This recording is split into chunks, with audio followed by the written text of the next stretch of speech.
কৃষ্ণ জয় গুৰু শঙ্কৰ জগতগুৰু শ্ৰীমন্ত শংকৰদেৱৰ শ্ৰীচৰণত প্ৰণিপাত জনাই মোৰ ইষ্টদেৱ যাদৱ ৰায়ে ভগৱান কৃষ্ণৰ পাদপংকজত সাষ্টাংগিক প্ৰণাম জনাই বৈকুণ্ঠৰ কল্পতৰু নাম বস্তুভাগক সাৰোগত কৰি দেৱৰ দুৰ্লভ নৰতনুধাৰী পৰম শ্ৰদ্ধাৰ বাপ বান্ধৱ আই মাতৃ যুৱক যুৱতী প্ৰমুখ্যে শিশুসকলৰ শৰীৰত নিৰ্বিৰাজমান দিব্য আত্মাক জয় জয়তে অন্তৰৰ পৰা সশ্ৰদ্ধ প্ৰণিপাত জনাইছোঁ। আজি বহুদিনৰ পাছত অকণমান সময় উলিয়াই আধাৰুৱা কাম এটা আকৌ আৰম্ভ কৰাৰ বাবে ভাবিছোঁ। আমি আপোনালোকক কথা দিছিলোঁ কহে গুৰু শংকৰ অৰ্থাৎ গুৰুজনাই ভাগৱতত যিখিনি উপদেশ দি গ'ল সেই উপদেশসমূহ আমি আলোচনা ক্ৰমানুগতভাৱে কৰিম বুলি ক্ৰম অনুযায়ী আৰু তাৰে প্ৰথমৰ 7টা উপদেশ আমি আলোচনা কৰিছিলোঁ। মোৰ 1, 2, 3, 4, 5, 6, 7 কহে গুৰু শংকৰ এনেকৈ আপোনালোকে পাব। 8 নম্বৰ উপদেশ ভাগ আজি আমি ভাবিছোঁ কিছু আলোচনা কৰিম। আৰু এইটো আমি কৈছিলোঁ যে উপদেশ ভাগ গুৰুজনাই কি কাৰণত দিলে, কোনটো অধ্যায়ৰ লগত কেনেকৈ জড়িত কৰি, কাৰণ তেওঁ যিটো উপদেশ দিছে প্ৰত্যেকটো উপদেশ এই কাহিনী ভাগৰ ওপৰতে ভিত্তি কৰি পেলাই আমি জনকল্যাণৰ কাৰণে, আমাৰ জনৰ কাৰণে, আমি বুজিবৰ কাৰণে সুন্দৰভাৱে তেওঁ বনাই দিছে বা আমাক বুজাই দিছে। সেই কথাখিনি আমি আলোচনা কৰিম। তাৰ আগত কালি আমাৰ অৰ্থাৎ 30 মে তাৰিখে আমাৰ জন্মদিন উপলক্ষে যিসকলে আমাক শুভেচ্ছা বাণী দিছে আমি সেই সমস্তৰ শ্ৰীচৰণত জয় জয়তে আমাৰ অন্তৰৰ পৰা ধন্যবাদ আৰু প্ৰণিপাত জনাইছোঁ।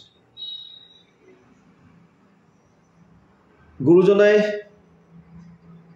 এক শৰণ হৰিনাম ধৰ্ম প্ৰৱৰ্তন কৰাৰ পাছত এই ধৰ্মভাগী মানুহৰ মাজত প্ৰচাৰ আৰু প্ৰসাৰৰ অৰ্থে সাহিত্য আৰু সংস্কৃতিৰ এই দুয়োটাৰে সাধন হিচাপে তেওঁ সহায় লয়।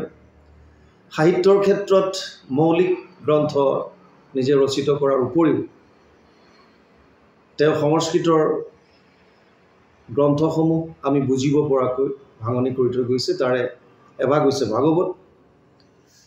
আৰু ভাগৱত অনুবাদ কৰোঁতে তেওঁ 2-3টা অধ্যায়ৰ মূৰে মূৰে সেই কাহিনী ভাগৰ ওপৰতে ভিত্তি কৰি নিজাববীয়াকৈ আমি বুজিব পৰাকৈ কিছু উপদেশ আমাক দি গৈছিল। এই সমস্ত উপদেশ আমি আমাৰ গ্ৰন্থ কহে গুৰু শংকৰত আমি সংকলন কৰিছিলোঁ। আপোনালোকে ইতিমধ্যে সকলোৱে পাইছে কহে গুৰু শংকৰ। আৰু তাৰে আজি 8 নম্বৰ উপদেশ ভাগ আমি আলোচনা কৰিবৰ বাবে আগবাঢ়িছোঁ। ইয়াৰ আগতে কাহিনী আছিল ব্ৰহ্মশাপত পতিত পৰীক্ষিত। এই কথাখিনি কোৱাৰ পাছত উপদেশ ভাগ দিছে পৰীক্ষিত। আপোনালোকে গোটেইখিনি বুজিবৰ কাৰণে কহে গুৰু শংকৰ প্ৰথম খণ্ডৰ পৰা 7ম খণ্ডলৈকে এবাৰ যদি শ্ৰৱণ কৰে তেতিয়াহ'লে ইয়াৰ ছিকুৱেঞ্চটো থাকিব, ক্ৰমটো থাকিব। বাৰু যি কি নহওক আমি আখ্যানৰ ওপৰতে যাওঁ। পৰীক্ষিত ৰজা হোৱাৰ পাছত এবাৰ তেওঁ চিকাৰ খেলিবৰ কাৰণে বনলৈ যায় আৰু বনলৈ যাওঁতে এজনী হৰিণৰ পিছত পৰি বহুত হৰিণীৰ পিছত যেতিয়া বনৰ মাজত সোমাই যাওঁতে পিয়াহত আতুৰ হয়, তৃষ্ণাত আতুৰ হয় আৰু পানী খাবৰ কাৰণে এখন আশ্ৰমত সোমায়। আশ্ৰমখন আছিল শমিক মুনিৰ আৰু সেই সময়ত শমিক মুনি ধ্যানত মগ্ন হৈ আছিল। যেতিয়া এজন মানুহ ধ্যানত থাকে তেতিয়া তেওঁ বাহ্যিক ক্ৰিয়াকলাপবিলাক গম নাপায়। সেইকাৰণে যদিও মহাৰাজে গৈ ঋষিজনক শমিকক যদিও পানী খুজিছিল তেওঁ একো গম পোৱা নাছিল আৰু বিচৰা বস্তুটো নোপোৱাৰ কাৰণে পৰীক্ষিতৰ বেয়া লাগিল আৰু ওচৰতে পৰি থকা এডাল মৰা সাপ এডাল ধনুখনৰ অগ্ৰভাগে তুলি শমিকৰ ডিঙিত আঁৰি দিলে আৰু তেওঁ গুচি আহিল। এই সম্পূৰ্ণ বিষয়টো ওচৰতে খেলি থকা শমিকৰ পুত্ৰ শৃংগী মুনিৰ কিছু লগৰীয়া দেখা পালে আৰু তেওঁলোকে গৈ শৃংগী মুনিক কয় যে তোমাৰ দেউতাৰ ডিঙিত ৰজা এজনে সাপ এডাল দি গ'ল। আৰু শৃংগী মুনিয়ে ভাবিলে যেতিয়া সাপ এডাল দিলে তেওঁ গম পোৱা নাই যে মৰা সাপ নে জীয়া সাপ, গতিকে সাপ এডাল যিহেতুকে দিলে তেওঁ এটা অনুমান কৰিছে যে মোৰ দেউতাৰ ডিঙিত যেতিয়া সাপ দিলে নিশ্চয় মোৰ দেউতাৰ মৃত্যু হ'ল আৰু লগে লগে তেওঁ ৰজাক সাপ দিলে সপ্তম দিৱসত তোক তক্ষকে দংশ বিষ বহনি লাগি তোৰ শৰীৰ ভস্ম হওক পাছত পৰীক্ষিত ঘৰলৈ আহে আহি অনুতপ্ত হয় মই কিয় এনেকুৱা কৰিলোঁ কিহৰ কাৰণে কৰিলোঁ আৰু যিটো মই কৰিলোঁ তাৰ ফল মই পাবই লাগিব গতিকে ভগৱানে যেন কৃপা কৰে মোক যেন মোৰ পাপৰ যাতে প্ৰায়শ্চিত্ত কৰাৰ সুবিধা দিয়ে আনহাতে শৃংগী মুনিয়ে ৰজাজনক সাপ দিয়াৰ পাছত যেতিয়া বাপেকৰ ওচৰলৈ যায় কন্দা কটা কৰে এই ক্ৰন্দনৰ ৰোল শুনি সমীক মুনিৰ ধ্যান ভংগ হয় আৰু তেওঁ সাৰ পাই দে তেওঁ চকু মেলি চাই আৰু দেখে যে ল'ৰাটোৱে কান্দি আছে সুধিলে কি হ'ল আৰু ডিঙিত কোনে সাপডাল আহিলে বুলি সাপডাল পেলাই দিলে আৰু সোধাৰ পাছত যেতিয়া সমস্ত কথা কয় সমীক মুনিয়ে দুখ কৰে তো সৰু এটা কথাত এজন পৰম বৈষ্ণৱ এজন ৰজাক সাপ দি অনুচিত কৰ্ম কৰিলি কাৰণ যদি ৰজাই নাথাকে তেতিয়াহ'লে চোৰ ডকাইত এই অসৎ প্ৰকৃতি যিবিলাক মানুহ তেওঁলোকৰ ক্ৰিয়া কাৰ্য বাঢ়ি যাব ক্ৰিয়াকলাপ বাঢ়িব যি কি নহওক হ'বলগীয়াটো হৈ গ'ল গতিকে সমীক মুনিয়ে তেওঁৰ কৰ্তব্য অনুযায়ী এজন শিষ্যক পৰীক্ষিতৰ ওচৰলৈ পঠাই দিয়ে আৰু কয় যে ৰজাক বতৰা দিয়া যে তেওঁৰ প্ৰতি সাপ হৈছে অভিশাপ দিছে শৃংগী মুনিয়ে 7 দিনৰ দিনা তেওঁক তক্ষকে দংশন কৰিলে আৰু এজন শিষ্য আহি পেলাই যেতিয়া পৰীক্ষিতক জাননী দিলে যে 7 দিনৰ দিনা আপোনাক তক্ষকে দংশন কৰিব এই খবৰটো পোৱাৰ পাছত পৰীক্ষিতে যিমান পাৰে সোনকালে পুত্ৰ জন্মে জয়ক ৰাজকাৰ্য সমস্তখিনি অৰ্পণ কৰি গংগাৰ পাৰলৈ গতি কৰে আৰু খবৰটো চৌদিশে বিয়পি পৰে বিয়পি পৰাৰ লগে লগে যেতিয়া গম পালে তেওঁলোকে যে এজন মহাৰাজ পৰম বৈষ্ণৱ তেওঁক শৃংগী মুনিয়ে সাপ দিছে আৰু 7 দিনৰ দিনা তক্ষকে দংশন কৰিব বৰ্তমান তেওঁ গংগাৰ পাৰত গতিকে বিভিন্ন ঋষি মুনি আহি একত্ৰিত হয় ইয়াত কৈছে অগস্তি অংগিৰা ভৃগু গৌতম সগৰ বশিষ্ঠ অৰিষ্ট নেমি ৰাম পৰাশৰ পিপলা দেৱল কবচ কনিলাস বিশ্বামিত্ৰ মৈত্ৰ ঔতথ্য উৰ্বব্যাস অত্ৰি ইন্দ্ৰ প্ৰমাদ নাৰদ ঋষিৰাজ গাধী মেধাতিথি ইদ্যাবাহু ভৰদ্বাজ পুলহ পুলস্তিপুণ্য প্ৰভু ভগৱন্ত শ্যৱন শৱন আষ্টিহেন সৰ্বদন্ত উতংক নিশংক শংখ দুৰ্বাসা দুৰ্মতি কন্ন কালকঞ্জক্ৰতু কুশিল সুমতি দেৱঋষি ৰাজঋষি ব্ৰহ্মঋষি যত অৰুণ প্ৰমুখ্যাসী ভৈলা উপগত বিভিন্ন ঋষি আহি গংগাৰ তীৰত য'ত মহাৰাজ বহি আছিল তাত আহি একত্ৰিত হ'ল আৰু তেওঁলোক অহা দেখি পৰীক্ষিতে যাক যেনেকুৱা যোগ্য অনুসাৰে তেওঁলোকক সেৱা শুশ্ৰূষা কৰিলে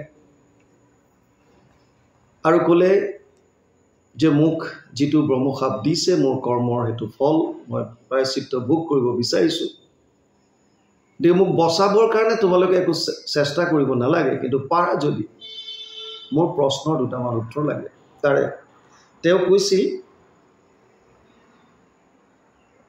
এতেকে তোমাত পুছু কোনো মহাধৰ্ম কহিউক লোকৰ কৰ্তব্য কোনো কৰ্ম কেনমতে হুৱে সৰ্ব পাপত উদ্ধাৰ কোনো কৰ্মে পাৱৈ লোক সংসাৰৰ পাৰ আৰু কৈছে বিশেষত কি কৰিবে মৃয়মান লোকে বিমৰিষি কহিউক মতৰিষি লোকে বিশেষভাৱে সুধিছে মৃত্যুমুখী মানুহে কি কৰা উচিত আমাৰ হয়তো মনত প্ৰশ্ন আহিব পাৰে যে পৰীক্ষিতক ব্ৰহ্মসাপ দিলে অৰ্থাৎ শৃংগী মুনিয়ে সাপ দিছে যে তেওঁ 7 দিনৰ দিনা মৃত্যু হ'ব গতিকে তেওঁ মৃত্যুমুখী কিন্তু আমিবিলাকতো মৃত্যুমুখী নহয় আমাকতো কোনো অভিশাপ দিয়া নাই কথাটো তেনেকুৱা নহয় জাতস্যহি ধ্ৰুৱ মৃত্যু ধ্ৰুৱ জন্ম মৃতস্য চ তস্মাদ অপৰিহাৰ্য অৰ্থে নাত্বম সূচিতুমৰ্হসি গীতা 2য় অধ্যায় 27 নম্বৰ শ্লোক ভগৱান কৃষ্ণই অৰ্জুনক কৈছে হে অৰ্জুন জন্ম ল'লে মৃত্যুটোতো নিশ্চিত আমাৰ জন্ম আৰু মৃত্যু ইয়াৰ লগতে শাস্ত্ৰত কৈছে 5টা বস্তু মাতৃ গৰ্ভত সন্তান থাকোঁতেই ফাইনেল হৈ যায় আয়ু কৰ্মম চ বিত্তম চ বিদ্যা নিধনমেব চ পঞ্চৈতস্য সৃজন্তে গৰ্ভস্থস্য দেহিনাম আয়ু কিমান দিন জীয়াই থাকিব সন্তানটো, কেনেকুৱা কৰ্ম হ'ব, ধন টকা পইচা কিমান হ'ব, বিদ্যা কেনেকুৱা হ'ব, আৰু একজেক্টলি মৃত্যু কোনদিনা হ'ব, নিধন কোনদিনা হ'ব, এই সমস্তখিনি। কাৰণ আমি প্ৰাৰব্ধ লৈ আহোঁ, প্ৰত্যেকটো জীৱই ভোগ কৰিবৰ কাৰণে প্ৰাৰব্ধ লৈ আহে। আৰু প্ৰাৰব্ধ অনা মানে কেতিয়া জন্ম, কেতিয়া মৃত্যু, কেনেকুৱা কৰ্ম হ'ব, এই সমস্তখিনি প্ৰাৰব্ধত সোমাই থাকে। গতিকে সেইকাৰণে আমি দুখ আৰু সুখ দুয়োটা ভোগ কৰিবলগীয়া হয়, কাৰণ আমি প্ৰাৰব্ধ লৈ আহিছোঁ। গতিকে ইয়াত চিন্তা কৰিবলৈ একো কথা নাই। আমাৰ মৃত্যুটো নিশ্চিত, আমিও সকলো ম্ৰিয়মান। ম্ৰিয়মান মানে মৃত্যুমুখী। যেনেকৈ আপুনি ক'ৰবালৈ যাবলৈ টিকেট কাটি ট্ৰেইনত উঠিছে আৰু আপোনাৰ ছিটত আপুনি বহিছে, লগে লগে আনো কেইবাজনো আহিছে, এটা পৰিয়ালৰ দৰে হৈছে। আপোনালোকে খাওঁতে বওঁতে বা আমি সকলো বহি একেলগে খাইছোঁ, একেলগে শুইছোঁ, কিন্তু যাৰ যেতিয়া ষ্টেচন আহিব তেতিয়া নামিব লাগিব। এইটোৱে ধ্ৰুৱ সত্য। সেইকাৰণে আমিও মৃত্যুমুখী। আৰু যিটো প্ৰশ্ন ম্ৰিয়মান মানুহে কি কৰা উচিত, এইটো যদিও পৰীক্ষিতে কৰিছিল, বৰ্তমান সময়তো এই প্ৰশ্নটো আমাৰ বাবে প্ৰযোজ্য। পৰীক্ষিতৰ প্ৰশ্ন শুনাৰ পাছত বিভিন্ন ঋষিয়ে বিভিন্ন মত দিলে। ইয়াত কৈছে, শুনি মুনিষবে বোলে যাৰ যেন মতি, কেহু বোলে তপতে পৰম পাই গতি, কেহু বোলে মহাসিদ্ধি সাধে যজ্ঞদানে, কেহু বোলে পৰম মুকুতি তীৰ্থস্নানে, কেহু বোলে মহাযজ্ঞে তৰৈ সংসাৰক, কেহু বোলে এৰাই মহাজ্ঞানেহে নৰক, সবে হন্তে কহে আপোনাৰ নানামত, হেন শুনি ষষ্ঠনুহে ৰাজাৰ মন।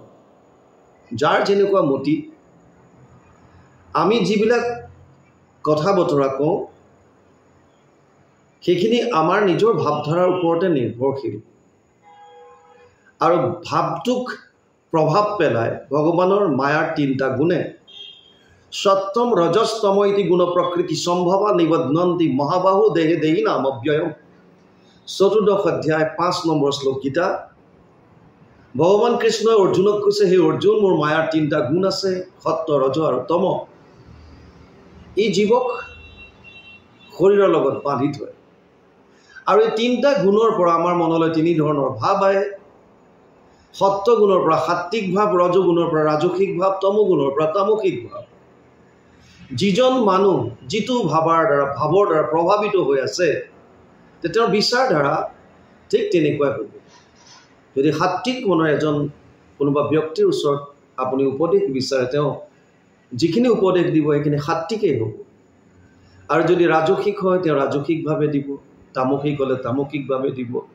আৰু তেওঁলোকে যদিও শাস্ত্ৰ অধ্যয়ন কৰে, গ্ৰহণ কিন্তু তেওঁলোকৰ মতি অনুসাৰে কৰিব। মানে আমি যেনেকৈ আমাৰ যিটো গুণৰ দ্বাৰা প্ৰভাৱিত হৈ আছোঁ, আমি সংসাৰখন তেনেকৈয়ে দেখিম আৰু তেনেকৈ আমি ভাবিম। সেইকাৰণে ঋষিসকলে বিভিন্ন ধৰণৰ মত দিলে। কোনোবাই ক'লে যজ্ঞ, কোনোবাই ক'লে তীৰ্থস্নান, কোনোবাই ক'লে ধ্যান ধাৰণা সমাধি, কোনোবাই পূজা, কোনোবাই বলি, বিভিন্ন ধৰণৰ। কিন্তু পৰীক্ষিত সন্তুষ্ট হোৱা নাই। ইয়াৰ পাছতে যেবে সমাজ নিজম কৰি আছে, আতপৰে যেন ভৈল্য শুনিওক পাছে। শুকদেৱৰ আগমনৰ আগে আগে এই অধ্যায়টোৰ শেষত গুৰুজনাই ভাগৱতৰ অষ্টম উপদেশভাগী আমাৰ কাৰণে আগবঢ়াই দিলে। আৰু আমি এতিয়া উপদেশভাগী পদৰ লগত কি আছে অকণ আলোচনা কৰিম। ইয়াত কৈছে, শুনা সামাজিক জন মহাভাগৱত, আতপৰে আন ধৰ্ম নাহি সংসাৰত, দুৰ্ঘোৰ কলিত আন ধৰ্মে নপায় গতি, হেন জানি কৃষ্ণৰ কথা কৰা গতি। প্ৰথম কথা, গুৰুজনাৰ যি একশৰণ হৰিনাম ধৰ্ম, ই কোনো বিশেষ সম্প্ৰদায়ৰ কাৰণে আবদ্ধ নহয়।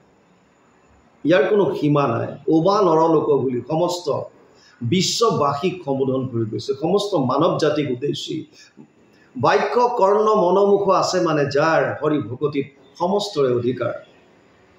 ইয়াত কোনোবা ধনী, কোনোবা দুখীয়া, কোনোবা উচ্চ জাতি, কোনোবা নিম্ন জাতি, এনেকুৱা একো ভাগ তেনেকুৱা গুৰুজনাই কৰা নাই। সমস্তৰে কাৰণে সমদৃষ্টি ৰাখি সকলোৰে কাৰণে কৈছে, শুনা সামাজিক জন মহাভাগৱত। কাৰণ নিম্ন গানাম যথা গঙ্গা দেবানাম অচ্যুত যথা বৈষ্ণবানাম যথা শম্ভু পুরাণমিদম তথা 12, 13, 16 দ্বাদশ স্কন্ধ 13 অধ্যায় 16 নম্বৰ শ্লোক ভাগৱতত লিখিছে যেনেকৈ নিম্ন গানাম নদীৰ ভিতৰত যেনেকৈ গংগা শ্ৰেষ্ঠ দেৱতাৰ ভিতৰত যেনেকৈ ভগৱান কৃষ্ণ শ্ৰেষ্ঠ বৈষ্ণৱৰ ভিতৰত যেনেকৈ শিৱ শ্ৰেষ্ঠ শম্ভু আৰু তেনেকৈ পুৰাণৰ ভিতৰত ভাগৱত শ্ৰেষ্ঠ গতিকে ভাগৱত ভাগ শ্ৰৱণ কৰিবলৈ দিছে কাৰণ ব্যাসদেৱে কৈছে ইতদস্মাৎ পৰম কিঞ্চিত মনশুদ্ধেন বিদ্যতে জন্মান্তৰে ভৱেৎ পুণ্যম তদা ভাগৱতম লভেৎ পদ্মপুৰাণ উত্তৰখণ্ড ভাগৱত মহাত্ম প্ৰথম অধ্যায় 12 নম্বৰ শ্লোক ভাগৱততকৈ শ্ৰেষ্ঠ গ্ৰন্থ মন শুদ্ধিকৰণৰ কাৰণে আন একো নাই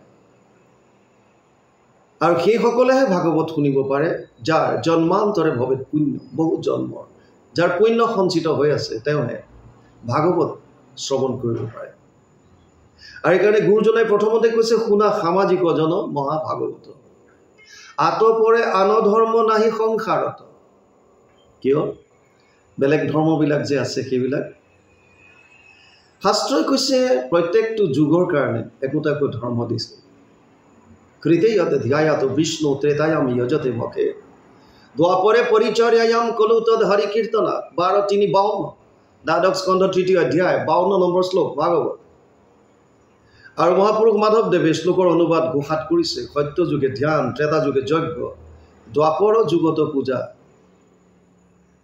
কলিত হৰিৰ কীৰ্তন বিনাই আৱৰ নাহিকে দুজা বেলেগ আৰু একো ধৰ্ম নাই কলিত কৈছে কেৱল কৃষ্ণত একান্ত শৰণ লৈ তেওঁৰ লীলাসমূহ যদি আমি ভকতৰ সংগত শ্ৰৱণ কীৰ্তন কৰোঁ তেতিয়াহ'লে আমি যিটো আনন্দ বিচাৰি হাবাথুৰি খাই আছোঁ সেই আনন্দ আমি হৃদয়ত উপলব্ধি কৰিব পাৰিম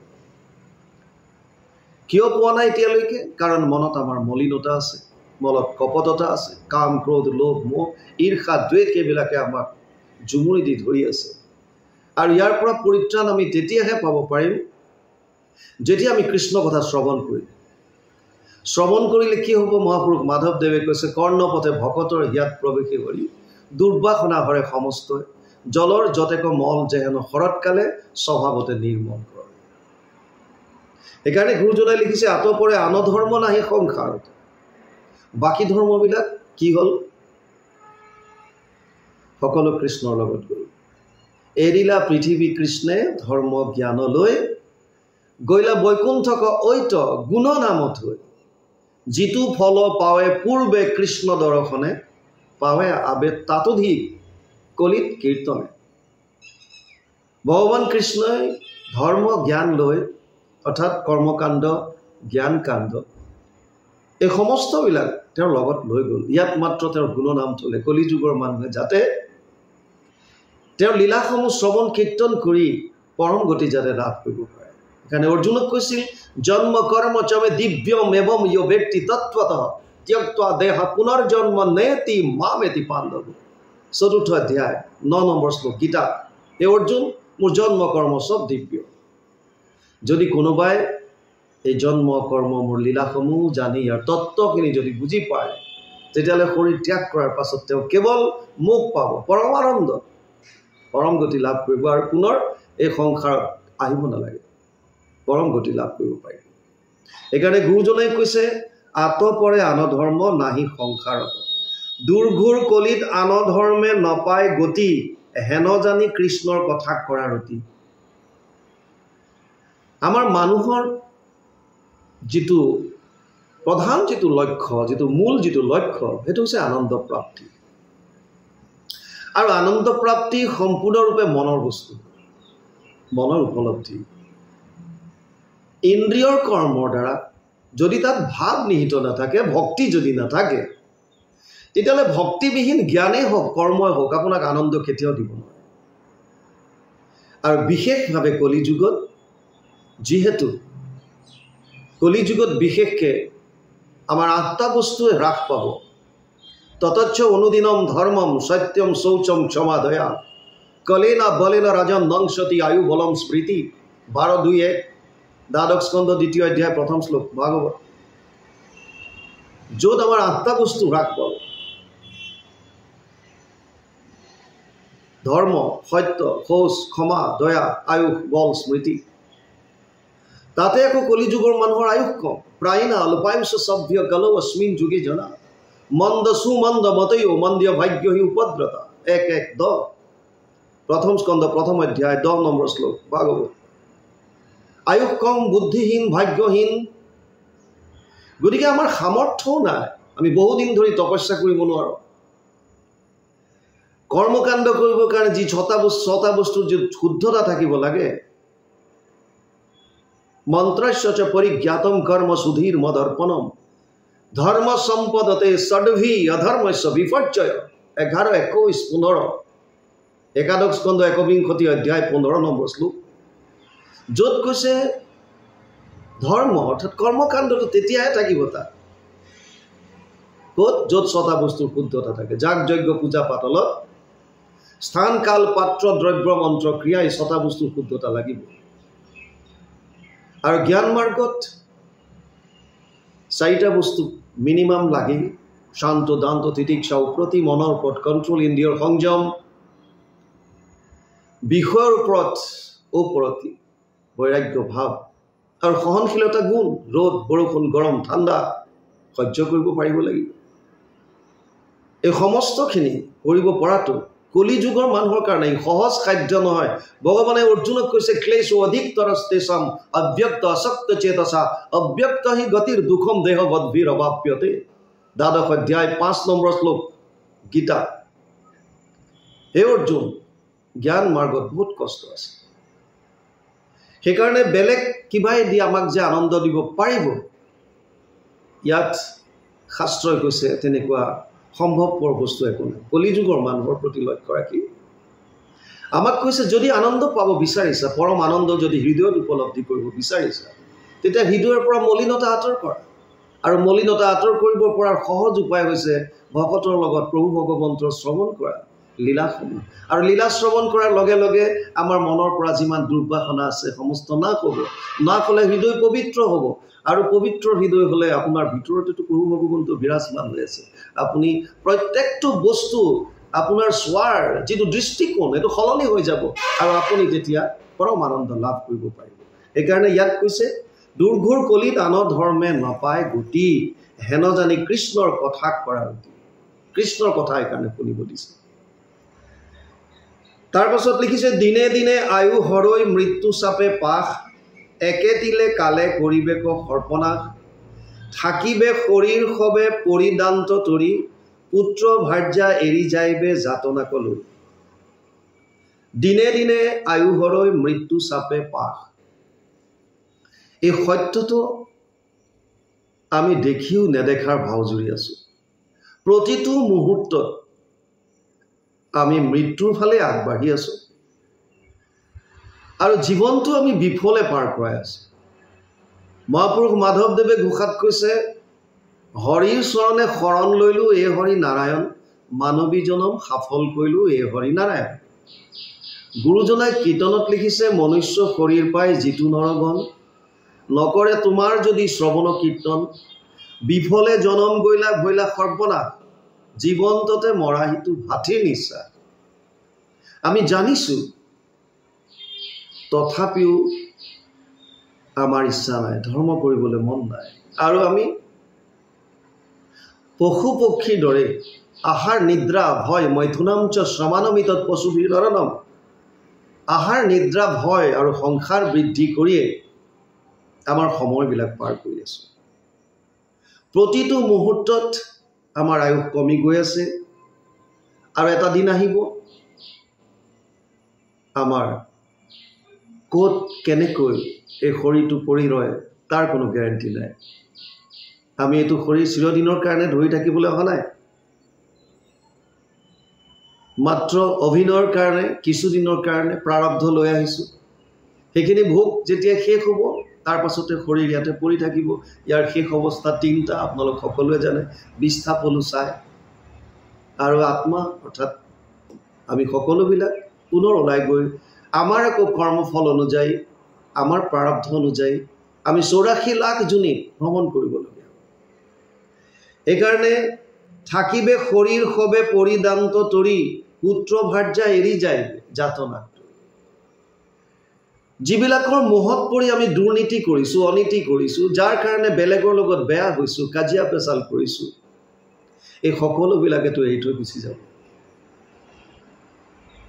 বা আপুনি তেওঁলোকক এৰি থৈ যাব লাগিব সময় যাৰ আগত আহে কোনো কাৰো কাৰণে ৰৈ নাথাকে এই সত্যটো উপলব্ধি কৰি যদিও আমি সংসাৰত থাকি ধৰ্ম কৰিছোঁ গুৰুজনাই সেইটোৱে কৈছে সংসাৰতে থাকি আমাক গৃহতে থাকি ঈশ্বৰৰ নাম লৈ আমাক ধৰ্ম কৰিব পাৰে বুলি কৈছে আৰু আমি আছোঁ কিন্তু আসক্ত হ'বলৈ হাক দিছে এটাচমেণ্টটো বেয়া যদি আমি আসক্ত বেছি হওঁ আসক্তি যদি হওঁ পুত্ৰ পত্নী ঘৰ দুৱাৰ মাটি বাৰী সম্পত্তি তেতিয়া এইবিলাকৰ হানি বিঘিনিত আমি মানসিকভাৱে কষ্ট পাওঁ আৰু যিবিলাক বস্তুক লৈ আমি ভাবি আছোঁ যি পৰিয়াল পোহপাল দিবৰ কাৰণে আজি আমি দুৰ্নীতি কৰিছোঁ তেওঁলোকে আমাক এৰি থৈ গুচি যাব তাৰ যমৰ যাতনা ভোগ কৰিব লাগিব গতিকে এইটো এটা দৈনন্দিন এটা চক্ৰ এটা চলি আছে এনেকৈ আগৰে পৰা আমি দেখি আহি আছোঁ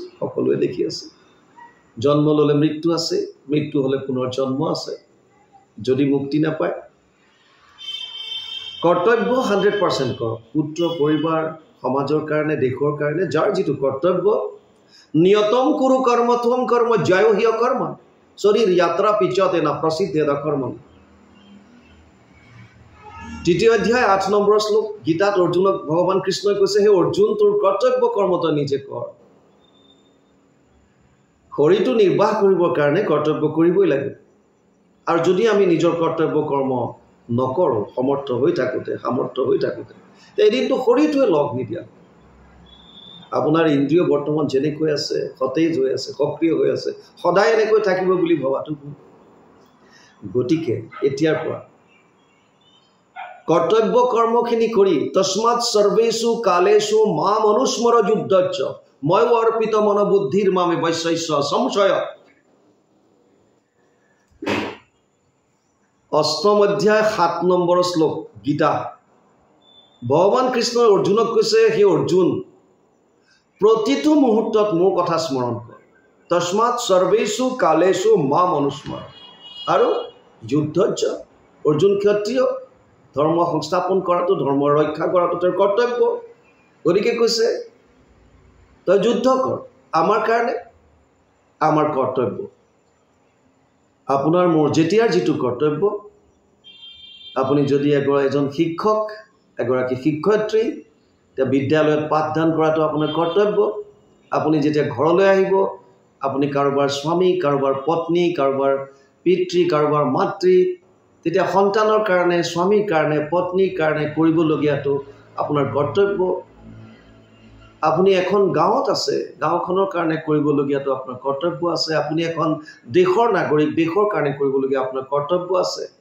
গতিকে কৰ্তব্যখিনি 100% কৰিবলৈ কৈছে 100% কিন্তু আসক্তি হ'বলৈ হাক দিছে আসক্তি নোহোৱাকৈ নিজৰ কৰ্তব্যখিনি সম্পূৰ্ণৰূপে কৰিবলৈ কৈছে কাৰণ এই পৃথিৱীত কোনো কাৰো কাৰণে ৰৈ নাথাকে সকলো আহিছে এদিন সকলো যাবই লাগিব কিং কৰে কৰিবে শাস্তি ঘোৰ যমপুৰ মহা অসম্যম গৰ্ব হবে হইবে চুৰ হেন জানি লৈও ঝান্তে কৃষ্ণত শৰণ যাবে নতু মিলে আখি দুৰ্ঘোৰ মৰণ আমি দিনটোত যোনে যেনেকুৱা কৰ্ম কৰিছোঁ তাৰ ফলটো ভোগ কৰিব লাগিব প্ৰতিটো কৰ্মৰ 3 ধৰণৰ ফল আছে অনিষ্ট মিষ্ট মিশ্ৰম সত্ৰী বিধা কৰ্ম না ফলম ভৱতী ত্যাগিনাম প্ৰেত্য নাতু সৈন্য চিনা ক্বচিত 8ম অধ্যায় 12 নম্বৰ শ্লোক গীতা অৰ্জুনক কৈছে হে অৰ্জুন প্ৰতিটো কৰ্মৰ বিপৰীতে 3 ধৰণৰ ফল আছে আৰু আমি যদি বৰ্তমান সময়ত এই সত্যটো জনাৰ পাছতো আশা পাশা সতেৰ বদ্ধ কাম ক্ৰোধ পৰায়ণ ইহন্তে কাম ভোগাৰ্থম অন্যায়ন অৰ্থ সঞ্চয়ন 8ম অধ্যায় 12 নম্বৰ শ্লোক গীতা যদি আমি অন্যায়ৰ দ্বাৰা আশাৰ পাশত বন্দী হৈ আমি যদি অন্যায়ৰ দ্বাৰা যদি অৰ্থ সংগ্ৰহ কৰোঁ আমি যদি দুৰ্নীতি কৰোঁ আমাৰ যদি বেলেগৰ প্ৰতি দ্বেষ ভাৱ থাকে আমাৰ যদি বেলেগৰ প্ৰতি বেয়া ভাৱ থাকে আমি যদি বেলেগৰ অনিষ্টটো বিচাৰি আছোঁ তেতিয়াহ'লে এই প্ৰত্যেকটো কৰ্মৰ ফল আমি ভোগ কৰিব লাগিব, ভোগ কৰিব লাগিব। ইয়াৰ পৰা কোনো হাত সাৰি যাব নোৱাৰে। প্ৰত্যেকটো কৰ্মৰ ফল ভোগ কৰিব লাগিব। আৰু যিহেতু আমি প্ৰায়বিলাক মনৰ মলিনতাৰ বাবে অপকৰ্মত লিপ্ত হৈ থাকোঁ, গতিকে তাৰ শাস্তি প্ৰত্যেকটোৱে ভোগ কৰিব লাগিব। কিং কৰে কৰিবে শাস্তি ঘোৰ যমপু, গতিকে যমৰ দাসে ঘোৰ শাস্তি দিব। মহা অসম্যম গৰ্ব সবে হৈবে চোৰ, যিটো এতিয়া মই বুলি মোৰ টকা পইচা, মোৰ ধন ধান, মোৰ জ্ঞান, মোৰ বল, মোৰ শক্তি, এই মোৰ এইবিলাক চব চুৰ হৈ যাব, যিবিলাকে মোক একো কৰিব নোৱাৰিলে।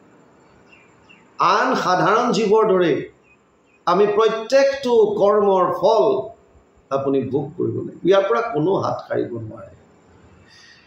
গুৰুজনাই কৈছে, হেন জানি লৈও জানতে কৃষ্ণত শৰণ, যাবে নতু মিলে আখি দুৰ্ঘোৰ মৰণ। মৃত্যু কাৰ কেতিয়া আহে তো ঠিক নাই, কোন সময়ত কাৰ মৃত্যু আহে, হাতে বাটে ক'ত কেতিয়া কাৰ মৃত্যু হয়। গতিকে জানতে লৈও কৃষ্ণত শৰণ। এই মুহূৰ্তত নিজক, যিজন সৰ্বশক্তিমান, যিজন সৰ্বজ্ঞ, সেইজনৰ চৰণত নিজক সম্পূৰ্ণৰূপে সমৰ্পণ কৰি দিয়াৰ কথা কৈছে। টোটেল চাৰেণ্ডাৰ, সম্পূৰ্ণৰূপে নিজক সমৰ্পণ কৰি দিবলৈ কৈছে। কাৰ ওচৰত?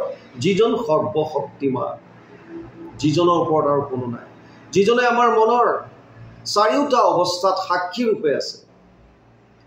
স্বপ্ন জাগৰণীটো গভীৰ নিদ্ৰা, সমাধিত সাক্ষীৰূপে থাকন্ত সাক্ষাৎ।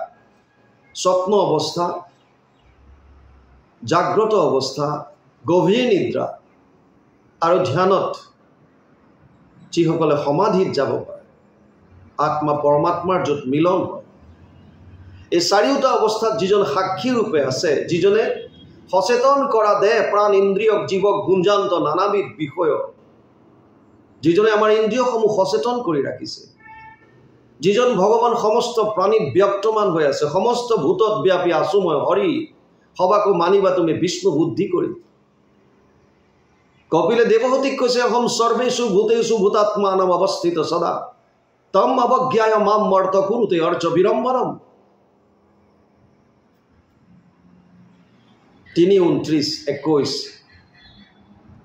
কপিলে কৈছে মাতৃ দেৱহতীক, মা মই সমস্ত প্ৰাণীৰ শৰীৰত বিৰাজমান হৈ আছোঁ, আৰু মোৰ এই চৈতন্য শক্তি বাদ দি যিসকলে জড় মূৰ্তিত মোক অৰ্চন কৰিছে, পূজা কৰিছে, এইটো অতি বিৰম্বনৰ কথা। সমস্ত ভূতত মই আছোঁ সৰ্বক্ষণে, মোক অৱজ্ঞাতি কৰে যিটো জনে, বেদমন্ত্ৰে প্ৰতিমাত কৰে অৰ্চন, নাহি তাৰ ফল কিছু হবে বিৰম্বন।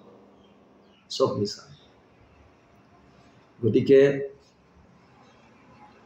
বৰ সুন্দৰভাৱে ইয়াত কৈছে গুৰুজনে কৃষ্ণত শৰণ ল'বৰ কাৰণে। কাৰণ যিজন নিৰ্গুণ নিৰাকাৰ ব্ৰহ্ম, সেইজনেই সগুণ নিৰাকাৰ পৰমাত্মা, আৰু সেইজনেই সগুণ সাকাৰ ভগৱান কৃষ্ণ। গতিকে গুৰুজনাই কৈছে কৃষ্ণৰ ওচৰত শৰণ লোৱা। আৰু কলিৰ পৰম ধৰ্ম হৈছে সেইটো। যেতিয়া শৌনকে প্ৰশ্ন কৰিছিল, তত্ৰ তত্ৰ অঞ্জস আয়ুষ্মান ভৱতা যত বিনিশ্চিতম পুংসাম একান্তত শ্ৰেয় তৎ ন সংশিতুমৰ্হসি, 1:1-9 প্ৰথম স্কন্ধ প্ৰথম অধ্যায় 9 নম্বৰ শ্লোক ভাগৱত। শৌনকে সুত মুনিক কৈছিল, কলি যুগৰ মানুহৰ কাৰণে শ্ৰেষ্ঠ মাৰ্গ বা শ্ৰেষ্ঠ কৰ্মটো কি, যিটো কৰিলে জীৱৰ নিজৰ কল্যাণ সাধন কৰিব পাৰে, পৰম আনন্দ লাভ কৰিব পাৰে, পৰম গতি লাভ কৰিব পাৰে। আৰু তেতিয়া সুতমুনিয়ে উত্তৰত কৈছিল, সবেই পুংসাম পৰো ধৰ্ম যত ভক্তিৰ অধুক্ষজে অহেতুকি অপ্ৰতিহত যেন আত্মা সম্প্ৰসিদ্ধতি। 1:2-6 প্ৰথম স্কন্ধ 2য় অধ্যায় 6 নম্বৰ শ্লোক ভাগৱত। সুতমুনিয়ে কৈছে কলি যুগত মানুহৰ পৰম ধৰ্ম এটাই, সেইটো হৈছে কৃষ্ণত একান্ত ভক্তি। একান্ত মানে একত অন্ত, টোটেল চাৰেণ্ডাৰ। একৰ বাহিৰে যাতে বেলেগলে মনটো নাযায়। অব্যভিচাৰী ভক্তি, অনন্য চিন্তা বুলি কৈছে, অব্যভিচাৰী ভক্তি বুলি কৈছে, একান্ত ভক্তি বুলি কৈছে, একত অন্ত যা, একত। সেইকাৰণে সুতমুনিয়ে কৈছে যে কলি যুগৰ পৰম ধৰ্ম হৈছে কৃষ্ণত একান্ত ভক্তি। যদিও চৰ্ত দিছে দুটা, নিষ্কাম আৰু নিৰন্তৰ, অহেতুকী অপ্ৰতিহত। যদি আমি এইটো কৰিব পাৰোঁ, কলি যুগত আমি পৰমানন্দ লাভ কৰিব পাৰিম। আৰু মানুহৰ জন্ম যিটো আমি পালোঁ 84 লাখ যোনিৰ ভিতৰত শ্ৰেষ্ঠ, এই যোনিটো আমি সফল কৰিব পাৰিম, এই শৰীৰটো আমি সফল কৰিব পাৰিম, আমাৰ এই জীৱনটো জীৱনটো সফল কৰিব পাৰিম। ইয়াৰ পাছত কৈছে কৃষ্ণ বিনে নাহি আন যাতনাত ত্ৰাণ, কৃষ্ণেহে সুহৃদ নিজ আত্মাপ্ৰিয় প্ৰাণ, কামপুই তৰতৰি মৃত্যু শুনি যাৰ নাম, হেন জানি বোলা নিৰন্তৰে ৰাম ৰাম। কৃষ্ণ বিনে নাহি আন যাতনাত ত্ৰাণ। তিনিটা তাপত আমি প্ৰতিজন মানুহ তাপিত হৈ আছোঁ, আধি দৈবিক, আধি ভৌতিক আৰু আধ্যাত্মিক। আধি দৈবিক সেইবিলাক তাপ যিবিলাক দৈব্যবশত আমি ভোগ কৰিবলগীয়া হয়, যেনে ভূমিকম্প, বানপানী, খুব খৰাং মাৰিলে, এনেধৰণৰ যিবিলাক দৈব্যবশত আমি কষ্ট পাইছোঁ, শাস্ত্ৰীয় ভাষাত তাক আধি দৈবিক তাপ বুলি নামাংকিত কৰিছে। এক হৈছে আধি ভৌতিক। ভৌতিক শব্দটো ভূতৰ পৰা আহিছে, ভূত মানে প্ৰাণী। প্ৰাণীৰ পৰা যিবিলাক সংঘাত বা কষ্ট আমি পাওঁ, যেনে কুকুৰে কামুৰিলে, মেকুৰীয়ে আঁচুৰিলে, সাপে কুটিলে, মানুহে মানুহক কষ্ট দিলে, এই ধৰণৰ যিবিলাক তাপ আমি পাওঁ, এইবিলাক হৈছে আধি ভৌতিক। আৰু এক হৈছে আধ্যাত্মিক। আধ্যাত্মিক তাপ দুই ধৰণৰ, এক শাৰীৰিক, এক মানসিক। শাৰীৰিক বিভিন্ন ধৰণৰ অসুস্থতাৰ কাৰণে আমি কষ্ট পাওঁ, আৰু বৰ্তমান সময়ততো প্ৰায় 99.9% মানুহ মানসিক চাপত ভুগি আছে, টেনশ্যনত ভুগি আছে, মানসিক কষ্টত আছে। এই কাৰণ যিয়ে নহওক, ব্যক্তিগত কাৰণ হ'ব পাৰে, পৰিয়ালকেন্দ্ৰিক হ'ব পাৰে, সামাজিক হ'ব পাৰে, তেওঁৰ কৰ্মস্থলীৰ পৰা হ'ব পাৰে, বিভিন্ন ধৰণৰ কাৰণ হ'ব পাৰে, মানসিক কষ্টত আমি ভুগি আছোঁ। আৰু এই তিনিটা তাপৰ পৰা, তিনিওটা তাপক উন্মূলনকাৰী, তাপত্ৰয় উন্মূলন যদি কিবা আছে কলি যুগত, সেয়া হৈছে কৃষ্ণত একান্ত শৰণ। তাৰ বাহিৰে গতিটো আন একো নাই। সেইকাৰণে গীতা কৈ শেষত ভগৱান কৃষ্ণই অৰ্জুনক কৈছে, হে অৰ্জুন, তই ইমান সময় মোক যি সুধিলি চব তোক ক'লোঁ, কিন্তু এতিয়া তোক মই আচল তত্ত্বটো ক'ম। কৃপায়ে ঈশ্বৰে তত্ত্ব কহি উদ্ধাৰিলা নিজ ভকতক। এই তত্ত্বটো শেষত কৈছে, সৰ্বগুহ্যতমম ভূয় শৃণুমে পৰমম বচ ইষ্টসীমে দৃঢ়মিতি তত বক্সামি তে হিতম। অষ্টাদশ অধ্যায় 64 নম্বৰ শ্লোক গীতা। হে অৰ্জুন, তোক এতিয়া মই গোপনীয়ৰ পৰা গোপনীয় কথাটো কওঁ, শুন, কাৰণ তই মোৰ অতি মৰম। কি ক'লে? সৰ্বধৰ্মান পৰিত্যজ্য মাম একম শৰণম ব্ৰজ, অহম ত্ব সৰ্ব পাপেভ্যো মোক্ষ ইচ্ছামি মা শুচ। অষ্টাদশ অধ্যায় 66 নম্বৰ শ্লোক গীতা। সৰ্বধৰ্ম এৰি এক শৰণ সাক্ষাৎ, সুদৃঢ় বিশ্বাসে সখী লৈ খোৱা মাত, নকৰিবা ভয় হেৰা কৰ অংগীকাৰ, সমস্ত পাপত মই কৰিব নিষ্ঠাৰ। অৰ্জুন, তই চব বাদ দি এতিয়া মোৰ ওচৰত আহ, মোৰ শৰণ ল, আৰু মই যদি তোক বাকী ধৰ্ম ত্যাগ কৰোঁতে শাৰীৰিক যিবিলাক কৰ্তব্য কৰিবলগীয়া তাতো যদি ক'ৰবাত বাধা হয়, কিবা যদি তোৰ তাৰ পৰা পাপো হয়, এই সমস্ত পাপৰ পৰা মই তোক উদ্ধাৰ কৰিম। কিন্তু আহিব লাগিব ক'ত? কেৱল কৃষ্ণত একান্ত শৰণ। গীতাৰ 700 শ্লোকৰ মূল সাৰ ভগৱান কৃষ্ণই নিজ মুখে কুৰুক্ষেত্ৰৰ যুদ্ধৰ প্ৰাক মুহূৰ্তত অৰ্জুনক দি যোৱাৰ চলেৰে আমি জীৱসমূহক দি গৈছে। আৰু আমি গীতা শাস্ত্ৰক মানো, গীতা পাঠ কৰোঁ, কিন্তু ভগৱানে কোৱা কথাটো আমি নামানো। ভগৱানে কৈছে কৃষ্ণই মোৰ শৰণ ল, চব বাদ দে, আমি সেইটো নামানো। কিন্তু গীতা পাঠ কৰিবলৈ, কিয় গীতা পাঠ কৰিলে অমুক হ'ব, গীতা পাঠ কৰিলে তমুক হ'ব, এইবিলাক লোভ সোমোৱাই দিলে। আৰু তাৰ কাৰণে পঢ়িছোঁ, পঢ়িব লাগে, আনুষ্ঠানিকতা ৰক্ষা কৰিছোঁ, কিন্তু কৈছে কি সেইটো আমাৰ কোনো কৈছোঁ, তাত কোনো মতলব নাই। কৃষ্ণ বিনে নাহি আন যাতনাত্ৰা। সৰ্বশক্তিমান কিন্তু কৃপাৰ সিন্ধু, কৰুণাময়, কৰুণাসাগৰ, কেৱল তেওঁৰ নামটো কোনোবাই যদি লয়, ইমান কৃপালু ভগৱান, তাতেই তেওঁ সন্তুষ্ট হয়। কৃষ্ণ কৃষ্ণেতি কৃষ্ণেতি য়ো মাম স্মৰতি নিত্যসহ, জলম ভিত্বা যথা পদ্ম নৰকাত উদ্ধাৰ্যাম্যহম। মহাপুৰুষ মাধৱদেৱে এজোকা শ্লোকৰ অনুবাদ কৰিছে ঘোষাত। মাধৱে বোলন্ত মুখ কৃষ্ণ কৃষ্ণ কৃষ্ণ বুলি সদায় সুমৰে যিটো জনে, জলহন্তে যেন পদ্ম নৰকৰ পৰাতাংক, আপুনি উদ্ধাৰ ৰংগ মনে। মই উদ্ধাৰ কৰি লৈ আহিম। কেৱল নাম, কেৱল নাম। আৰু কৃষ্ণ বিনে বেলেগে কৰিব পৰা সাহস, সামৰ্থ্য, শক্তি কোনো দেৱতা নাই। কাৰণ সমস্ত লোক ভগৱান কৃষ্ণৰ মায়াৰ শয্যাত ডুব গৈ আছে, নিজকে বচাব নোৱাৰে। বাকী দেৱ দেৱতাৰ কথা বাদেই দিলোঁ। যেবে এক শত হৈ বৰিষ ব্ৰহ্মা, ব্ৰহ্মাকো কৰন্ত দেৱে ঈশ্বৰে সংহাৰ। ব্ৰহ্মাও হাত সাৰি যাব নোৱাৰে, বাকী দেৱ দেৱতা কি। গতিকে সৰ্বশক্তিমান, সৰ্বজ্ঞ, অতি কৃপালু, ভকত বৎসল যদি কোনোবা আছে সেয়া হৈছে ভগৱান কৃষ্ণ।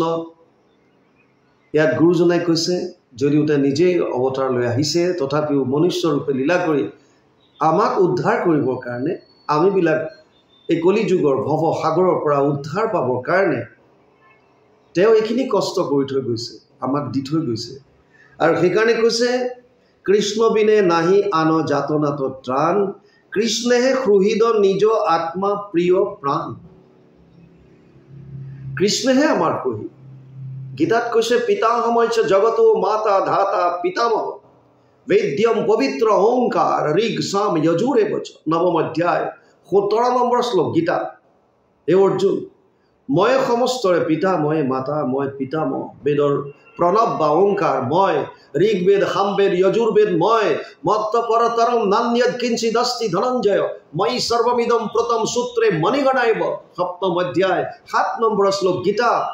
মোতকৈ শ্ৰেষ্ঠ কোনো নাই হে অৰ্জুন। যেনেকৈ আধাৰী মালাত সূতাডালত মণিবিলাক গাঁঠি থোৱা থাকে, তেনেকৈ সমস্ত জীৱৰাশি মোৰ লগত গাঁঠি থোৱা আছে। কেৱল চৰ্ত এটাই, কলিযুগত নাম ল'ব লাগে। হৰিৰ নামেইব নামেইব নামেইব মম জীৱনম, কলৌ নাস্তেইব নাস্তেইব নাস্তেইব গতিৰন্যতা। নাৰদে স্বীকাৰ কৰি গৈছে, কলিযুগত কেৱল হৰি নাম, হৰি নাম, হৰি নাম, তাৰ বাহিৰে আন একো নাই। আৰু নাৰদে কৈছে, মোৰ জীৱনটোৱে কেৱল নাম। ইয়াত কৈছে, তেওঁৱে আমাৰ আত্মা। অহম আত্মা গুদাকেশ সৰ্বভূতাশয় স্থিত, অহম আদিত্য মধ্যম চ ভূতানাম অন্ত এই বচন। 10ম অধ্যায় 20 নম্বৰ শ্লোকত অৰ্জুনক ক'লে গৈ, হে অৰ্জুন, এই সমস্ত জীৱৰ আত্মাটো ময়ে আত্মা। মই আদিত আছিলোঁ, মই মধ্যত, আৰু শেষত কেৱল ময়ে থাকিম। মোক বাদ দি আন একো নাই। সেইকাৰণে গুৰুজনাই কৈছে, কৃষ্ণে সুহৃদ, সকলোৰে হিত চিন্তা কৰা, সকলোৰে হিত চিন্তা কৰা, সুহৃদ, সকলোৰে প্ৰতি ভাল যাৰ হৃদয়। আৰু কৈছে, কাম্পৈ তৰতৰি মৃত্যু শুনি যাৰ নাম। মৃত্যু যাৰ নাম শুনিলে পলায়, আৰু সেই নাম গদাৰ দৰে আপুনি লগত ধাৰণ কৰি ৰাখিব পাৰে। গুৰুদেৱ নাম ভকত প্ৰভু ভগৱন্তৰ শংখ চক্ৰ গদা পদ্মৰ লগত তুলনা কৰিছে। শংখ ধ্বনি নাদৰ দৰে গুৰুৱে আমাৰ লগত আছে। দেৱ চক্ৰ, নাম গদা আৰু পদ্ম ভকত। গতিকে নাম ৰূপীয়ে গদা যদি আমাৰ লগত থাকে, আমি যদি অহৰহ নাম লওঁ, তেতিয়াহ'লে কোনো ধৰণৰ আটাইতকৈ ডাঙৰ ভয় মৃত্যু। গতিকে মৃত্যুও আহিবলৈ দিগদাৰ পাব। কাম্পৈ তৰতৰি মৃত্যু শুনি যাৰ নাম, হেন জানি বোলা নিৰন্তৰে ৰাম ৰাম। সেইকাৰণে গুৰুজনাই ক'লে, এই সামাজিকজন সকলো নিৰন্তৰভাৱে ৰাম ৰাম কোৱা, প্ৰভু ভগৱন্তৰ নাম লোৱা। আৰু কলিযুগৰ পৰম ধৰ্ম হৈছে এইটো। কলিৰ পৰম ধৰ্ম জানা হৰিনাম, বছ কেৱল হৰিনাম। আৰু এই সত্যটো আমি জানো, সকলোৱে জানো। একেখিনি কথাই আমি আজি কৈ আহিছোঁ। বহুদিন ধৰি আপোনালোকে শ্ৰৱণো কৰিছে। যিসকলে আমাক কৈ আছিল আপোনাৰ ভিডিঅ' অহা নাই। আচলতে মই অনুষ্ঠানবিলাকত ভিডিঅ' নিজে কম কৰোঁ। যিসকল ইউটিউবাৰ আহে তেওঁলোকে কৰে আৰু কৰি তেওঁলোকে দিয়ে। মই অনুৰোধ কৰিছোঁ কেইবাজনকো আপোনালোকে কাটি কাটি টুকুৰা টুকুৰকৈ নিদিব, কাৰণ আচল কথাখিনি নাথাকে তাত। অকণমান যাবলৈ দিব, এটা পাৰ্ট কমচে কম যাব দিয়ক, 1 ঘণ্টা 1.5 ঘণ্টা, নহ'লে এটা অনুষ্ঠান একেলগে দিয়ক, ৰাইজে শুনি ভাল পায়, আচল তত্ত্বটো বুজি পায়। বা যি কি নহওক, তেওঁলোকে কষ্ট কৰিছে, তেওঁলোকৰ কাৰণে আপোনাক সবেও গৃহতে থাকি শ্ৰৱণ কৰিবলৈ পাইছে। গতিকে মই ইউটিউবাৰসকলকো মোৰ ফালৰ পৰা ধন্যবাদ জ্ঞাপন কৰিছোঁ। আৰু যিসকল বাপ বান্ধৱ আই মাতৃয়ে আমাক উৎসাহ যোগায় বিভিন্ন কমেণ্টৰ দ্বাৰা, আমি তেওঁলোকক অন্তৰৰ পৰা শ্ৰদ্ধা ভক্তি জনাইছোঁ। আৰু যিসকলে হয়তো আমাৰ বক্তব্যখিনি সহজভাৱে ল'ব নোৱাৰিল, অকণমান মনত আঘাত পাইছে, তেওঁলোককো আমি কওঁ, আমি যিখিনি কৈছোঁ শাস্ত্ৰৰ ওপৰত ভিত্তি কৰি কৈছোঁ, মূল ভাৱত শাস্ত্ৰৰ উত্তম গীতা ভাগৱত। গতিকে আমি গীতা ভাগৱতকে মূল হিচাপে লোৱা হয়। গতিকে আমাৰ নিজৰ কথা ইয়াত একো নাই, তো ভাল পোৱা বেয়া পোৱা বুলি নহয়। যিখিনি বস্তু শাস্ত্ৰত আছে সেইখিনি আমি মাত্ৰ যাতে যিসকল উৎসাহী, যোনে জানিব বিচাৰিছে তেওঁলোকৰ কাৰণে আগবঢ়াই দিবলৈ চেষ্টা কৰোঁ। গতিকে তথাপিও অজানিতে যদি কাৰোবাৰ অন্তৰত কিবা তেনেকুৱা আঘাত লাগিছে, আমি সেইসকলৰ ওচৰত ভক্তি ভৰা সেৱাৰ দ্বাৰা ক্ষমা প্ৰাৰ্থী। জয় গুৰু শংকৰ কৃষ্ণ।